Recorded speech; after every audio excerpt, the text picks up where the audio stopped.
7 की भूगोल की पुस्तक का पहला अध्याय, पर्यावरण।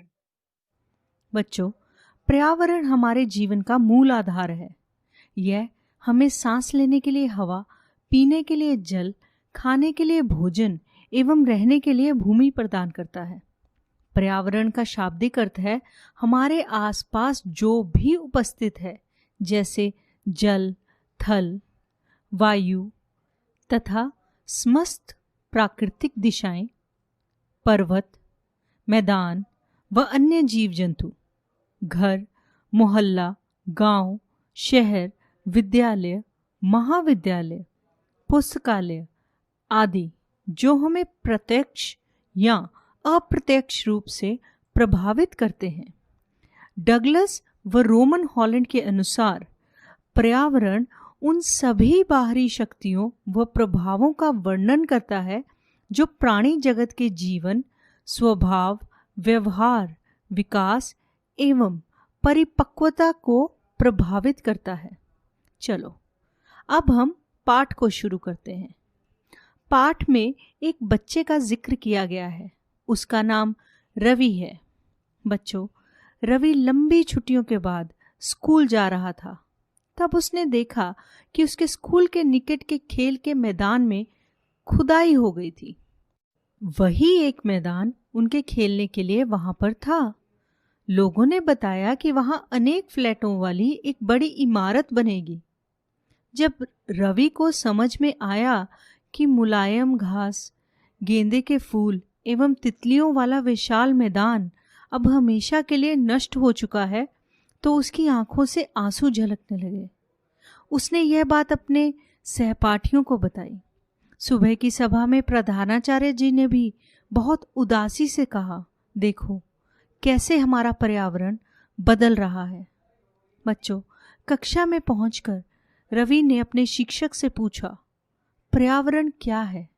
रवि के सवाल का जवाब देने के लिए उसकी टीचर ने उसे एक वीडियो दिखाई।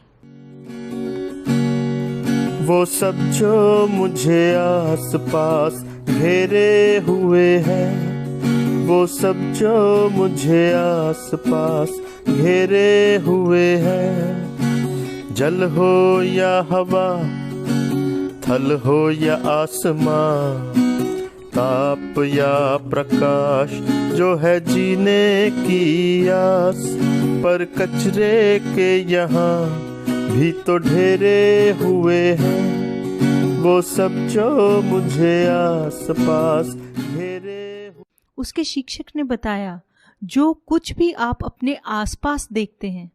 इस पर रवि कहने लगा, इसका अर्थ है स्कूल भवन में कक्षा में रखी कुर्सियां, यहाँ तक कि खुला मैदान, सड़क, कूड़ा करकट, मेरे दोस्त, यह सभी हमारे पर्यावरण के अंग हैं। इस पर उसके शिक्षक बोलते हैं, हाँ, पर कुछ वस्तुओं का निर्माण प्रकृति ने किया है, जैसे पर्वत, नदियाँ, पेड़, प्राणी, जबकि अन्य का निर्माण मानव ने किया है, जैसे सड़क, कार, कपड़े, किताब आदि। इस पर बच्चों, रवि की कक्षा में एक और बच्चा पूछता है, हमारा पर्यावरण क्यों बदल रहा है? शिक्षक ने यहाँ उत्तर दिया कि ऐसा हमारी ज़रूरतों के कारण होता है। यह दिन प्रतिदिन बढ़ती जाती हैं, इसलिए हम प्राकृतिक वातावरण में परिवर्तन करते हैं और कभी-कभी उसे नष्ट भी कर देते हैं।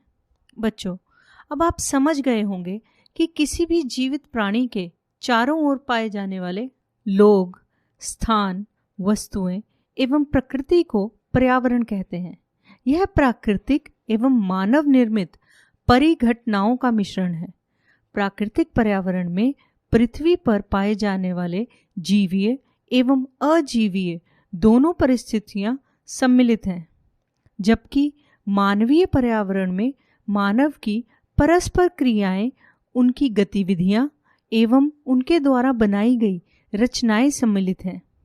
भौतिक पर्यावरण या प्राकृतिक पर्यावरण क्या है? इसके अंतर्गत वायु, जल व खाद्य पदार्थ, भूमि, ध्वनि, ऊष्मा, प्रकाश, नदी, पर्वत, खनिज पदार्थ, विकिरण आदि पदार्थ शामिल हैं। मनुष्य इनसे लगातार संपर्क में रहता है, इसलिए ये मनुष्य के स्वास्थ्य पर सीधा प्रभाव डालते हैं। जैविक पर्यावरण। जैविक पर्यावरण बहुत बड़ा अव्यय है जो कि मनुष्य के इर्द गिर्द रहता है। यहाँ तक कि एक मनुष्य के लिए दूसरा मनुष्य भी पर्यावरण का एक भाग है। जीव जंतु व वनस्पति इस घटक के प्रमुख सहयोगी हैं।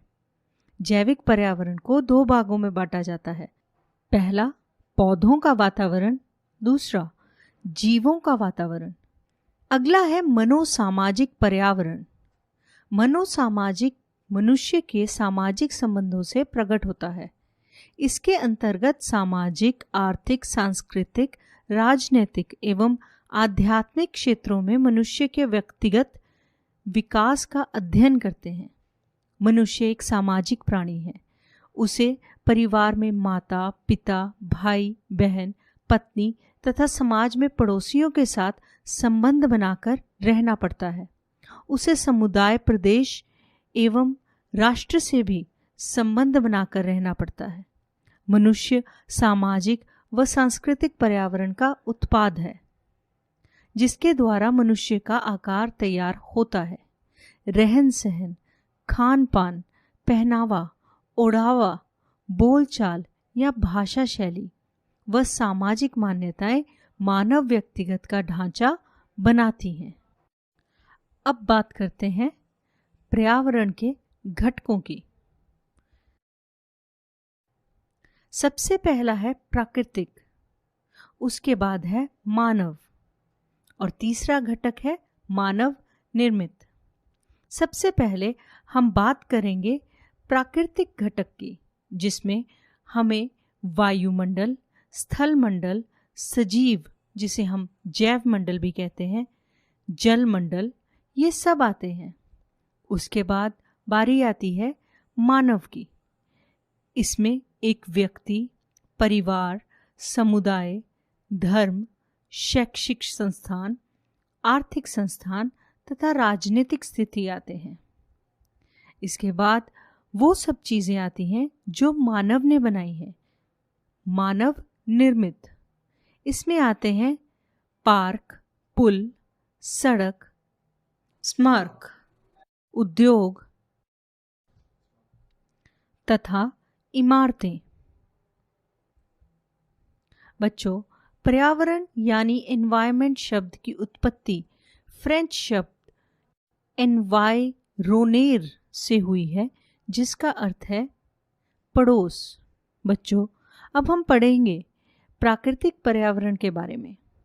भूमि, जल, वायु, पेड़, पौधे तथा जीव जंतु मिलकर प्राकृतिक पर्यावरण बनाते हैं। सौरमंडल का पृथ्वी ही एक ऐसा ग्रह है जिस पर मानव जीवन, वनस्पति जीवन और पशु जीवन विकसित हो सका। पृथ्वी पर मानव सभ्यता और संस्कृति की प्रगति हुई। पृथ्वी को भूमंडल भी कहते हैं। इसके 4 मंडल हैं। प्राकृतिक पर्यावरण में जल मंडल, वायुमंडल, स्थल मंडल एवं जैव मंडल शामिल हैं।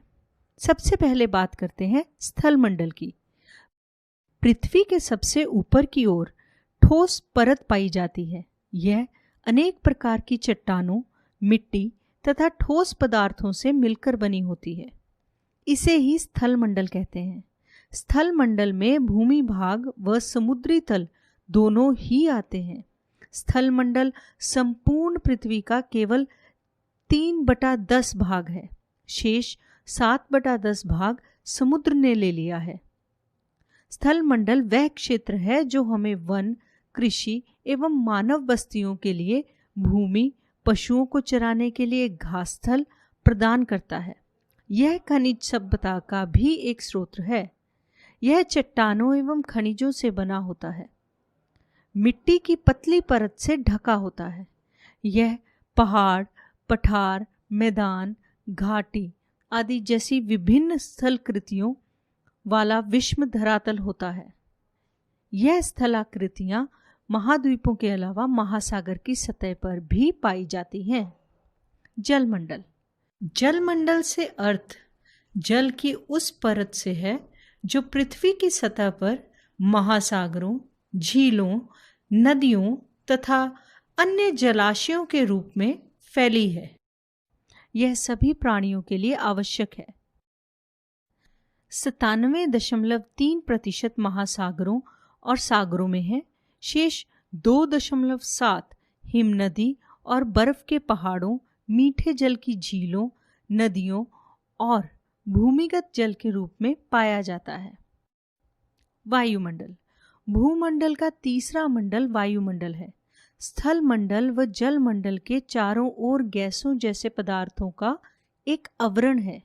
इसमें नाइट्रोजन, ऑक्सीजन, कार्बन डाइऑक्साइड व अन्य गैसें, मिट्टी के कण, पानी की भाप एवं अन्य अनेक पदार्थ मिले हुए हैं। इन सभी पदार्थों के मिश्रण से बने आवरण को वायुमंडल कहते हैं। पृथ्वी का गुरुत्वाकर्षण बल अपने चारों ओर के वायुमंडल को थामे रखता है। वायुमंडल पृथ्वी की रक्षा करने वाला रोधी आवरण है। यह सूर्य के गहन प्रकाश व ताप को नरम करता है। इसकी ओजोन, जिसे O3 परत, सूर्य से आने वाली अत्यधिक हानिकारक पराबैंगनी किरणों को सोख लेती है। इस प्रकार यह जीवों की विनाश होने से रक्षा करती है। वायुमंडल में परिवर्तन होने से मौसम एवं जलवायु में परिवर्तन होता है। अब बात करते हैं जैवमंडल की।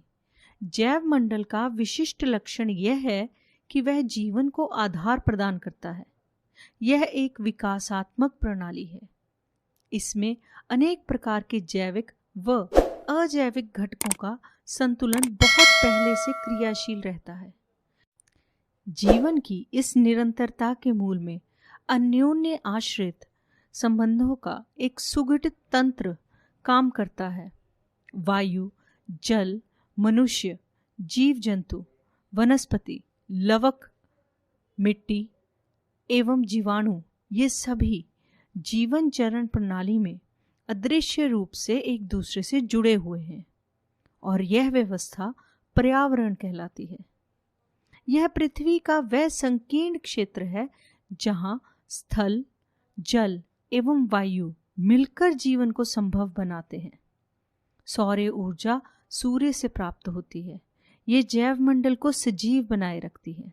जैवमंडल को मिलने वाली कुल ऊर्जा का 99.98% भाग इसी से प्राप्त होता है। पारितंत्र। पारितंत्र वह तंत्र है जिसमें समस्त जीवधारी आपस में एक दूसरे के साथ तथा पर्यावरण के उन भौतिक एवं रासायनिक कारणों के साथ परस्पर क्रिया करते हैं जिनमें वे निवास करते हैं। ये सब ऊर्जा और पदार्थ के स्थानांतर द्वारा संबंध है। रवि की कक्षा में एक विद्यार्थी कहता है, कितनी मूसलाधार बारिश हो रही है। इससे मुझे अपना केरल याद आ गया। तुम सबको आकर देखना चाहिए कि कैसे हरे भरे खेत एवं नारियल के बागानों में लगातार बारिश होती है। तभी जैसलमेर के रहने वाले एक बच्चे ने कहा, हमारे यहाँ वर्षा होती ही नहीं है। हमें तो दूर दूर तक केवल कीकर, रेत ही नजर आती है। यह सुनकर रवि कहता है कि लेकिन वहां तो ऊंट भी तो मिलते हैं। तो वह बच्चा बोलता है, वह तो मिलते ही हैं। जब तुम हमारे रेगिस्तान आओगे तो तुम्हें सांप, छिपकली एवं अनेक कीट भी देखने को मिलेंगे। यह बात सुनकर रवि हैरत में पड़ गया और कहने लगा, विभिन्न स्थानों पर पाए जाने वाले जीव जंतु, वनस्पति एवं लोगों के रहन सहन के तरीके इतने भिन्न क्यों हैं? क्या सभी का एक दूसरे के साथ कोई संबंध होता है? तो शिक्षक इसके जवाब में कहता है, हाँ, बिल्कुल संबंध है। बच्चों, सभी पेड़ पौधे, जीव जंतु एवं मानव अपने आसपास के पर्यावरण पर आश्रित होते हैं। जीवधारियों का आपसी एवं अपने आसपास के पर्यावरण के बीच का संबंध ही पारितंत्र का निर्माण करता है। अधिक वर्षा वाले वन, घास स्थल, रेगिस्तान, पर्वत, झील, नदी, महासागर एवं छोटे से ताल का भी एक पारितंत्र हो सकता है। मानव अपने पर्यावरण के साथ पारस्परिक क्रिया करता है और उसमें अपनी आवश्यकता के अनुसार परिवर्तन करता है। प्रारंभिक मानव ने स्वयं को प्रकृति के अनुरूप बना लिया था। उनका जीवन सरल था एवं आसपास की प्रकृति से उनकी आवश्यकता पूरी हो जाती थी। समय के साथ कई प्रकार की आवश्यकताएं बढ़ी। मानव ने पर्यावरण के उपयोग और उसमें परिवर्तन करने के लिए कई तरीके सीख लिए। उसने फसल उगाना, पशुपालन एवं स्थायी जीवन जीना सीख लिया। पहिए का आविष्कार हुआ। आवश्यकता से अधिक अन्न उपजाया गया। वस्तु विनिमय पद्धति का विकास हुआ। व्यापार आरंभ हुआ। वाणिज्य का विकास हुआ। औद्योगिक क्रांति से बड़े पैमाने पर उत्पादन प्रारंभ हो गया। परिवहन तेज गति से प्रारंभ हुआ। सूचना क्रांति से पूरे विश्व में संचार सहज और द्रुत हो गया। पर्यावरण के हानिकारक तत्व। हानिकारक गैसें। जैसे जैसे जनसंख्या बढ़ती जा रही है वैसे वैसे मनुष्य अपनी आवश्यकताओं की पूर्ति के लिए वन काटकर उद्योगों का विस्तार करता जा रहा है। कल कारखानों से जहरीली गैसों का उत्सर्जन होता है, जिससे हमारे संपूर्ण विश्व का पर्यावरण प्रदूषित होता जा रहा है। प्रदूषण से विभिन्न प्रकार की बीमारियां फैलती हैं। नाक, सांस लेने में परेशानी, पीलिया, सिर दर्द, दृष्टि दोष, क्षय रोग व कैंसर। कोई भी समस्या समाधान के बिना नहीं आती। इस समस्या का भी समाधान है। इन हानिकारक गैसों से बचा जा सकता है अगर हम परंपरागत ईंधन स्रोतों को छोड़कर नवीन ईंधन प्रणाली एलपीजी गैस प्रणाली को अपनाएं। उद्योग एवं कारखानों के क्षेत्र में हरे वृक्ष एवं विभिन्न प्रकार के पौधे लगाएं। इन सब से प्रदूषण को कम किया जा सकता है। जल प्रदूषण का प्रभाव विश्व के समस्त देशों को प्रभावित करता है। समुद्री प्रदूषण को खनिज तेलों को ले जाने वाले जहाज़ों के दुर्घटनाग्रस्त होने व नदियों के प्रदूषित जल का समुद्र में मिलने से बढ़ावा मिल रहा है। समुद्री जल के प्रदूषण से जीव जंतु व मनुष्य के जीवन पर दुष्प्रभाव पड़ रहा है और कई तरह के संक्रामक रोग पैदा हो रहे हैं। प्रदूषण को रोकने का भरसक प्रयास करना चाहिए। विश्व पर्यावरण सम्मेलन में समुद्र में होने वाले प्रदूषण को रोकने के लिए राज्यों को ऐसे प्रयास करने चाहिए जिससे मनुष्य व समुद्री जीव जंतुओं के स्वास्थ्य को हानि ना हो। रेगिस्तानीकरण। पृथ्वी पर यदि मरुस्थल क्षेत्र बढ़ जाता है तो मनुष्य के लिए गंभीर समस्या खड़ी हो जाती है।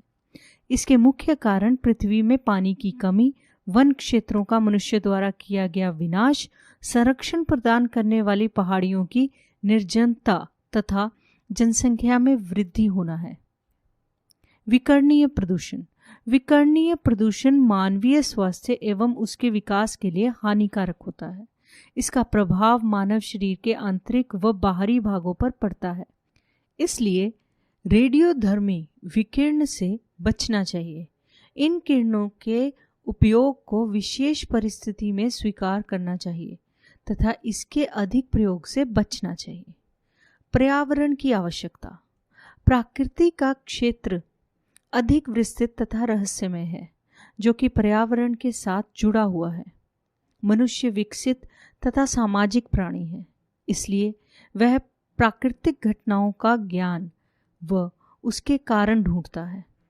खेत, बगीचे, नदी, झरने आदि व जंतु आदि पर्यावरण को सुंदर व स्वच्छ बनाते हैं। प्रकृति की गोद में बालक जाकर प्राकृतिक दृश्यों का बोध करता है और आंखों से देखकर, हाथों से स्पर्श कर समझ लेता है।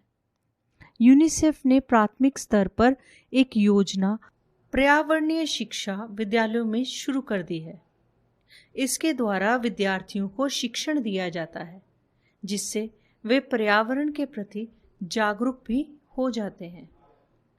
रवि की कक्षा में मिजोरम की एक लड़की है। वह अक्सर अपने स्थान की हरियाली की बात करती है। खेल का मैदान नष्ट होने के कारण रवि की उदासी देखकर वह उसे आने वाली छुट्टियों में अपने घर मिजोरम आने को कहती है। इस पाठ को पढ़कर हमें पर्यावरण को समझने में सहायता मिलती है। किस तरह मानव ने पर्यावरण के घटकों का इस्तेमाल करना शुरू कर दिया और उससे क्या क्या नुकसान प्रकृति को झेलने पड़ रहे हैं। कई बार हम उन चीज़ों की अहमियत तब तक नहीं जान पाते जब तक वो हमसे छिन नहीं जाती। पर्यावरण के संदर्भ में ऐसा ना हो, ये हम सब के लिए अच्छा है। जब जागो तभी सवेरा। चलिए, आज हमने जो किया, अब जानते हैं कि आपने सीखा क्या। अब मैं आपसे एक सवाल पूछूंगी, उसके 3 उत्तर हैं। आपको सही उत्तर बताना है। चलिए बताइए, इनमें से कौन सा प्राकृतिक परितंत्र नहीं है? पहला मरुस्थल, दूसरा ताल, तीसरा वन।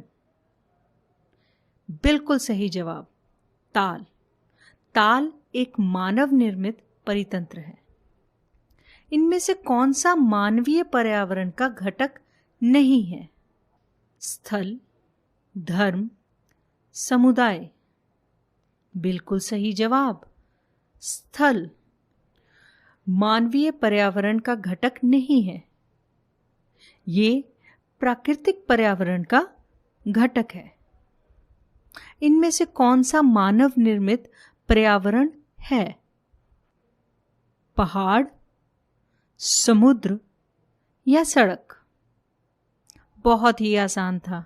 सड़क मानव निर्मित पर्यावरण है। चलिए, इनमें से कौन सा पर्यावरण के लिए खतरा है? पादप वृद्धि, जनसंख्या वृद्धि या फसल वृद्धि? जनसंख्या वृद्धि बिल्कुल सही जवाब है।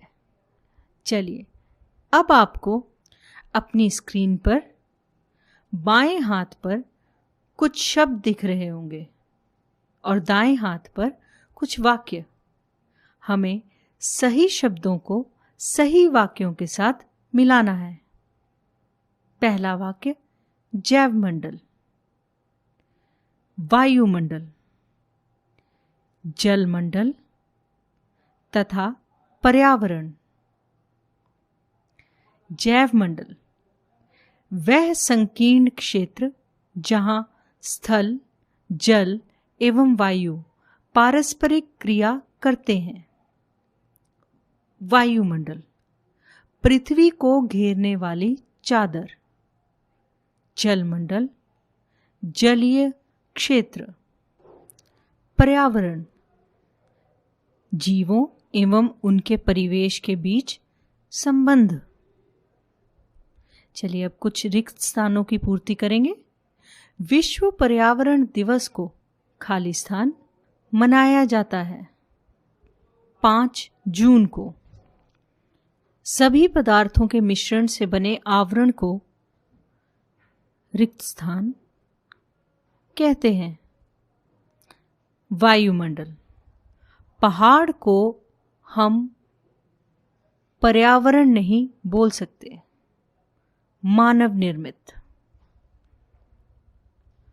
पर्यावरण के लिए खतरा है जनसंख्या वृद्धि। जलीय क्षेत्र को जलमंडल कहते हैं।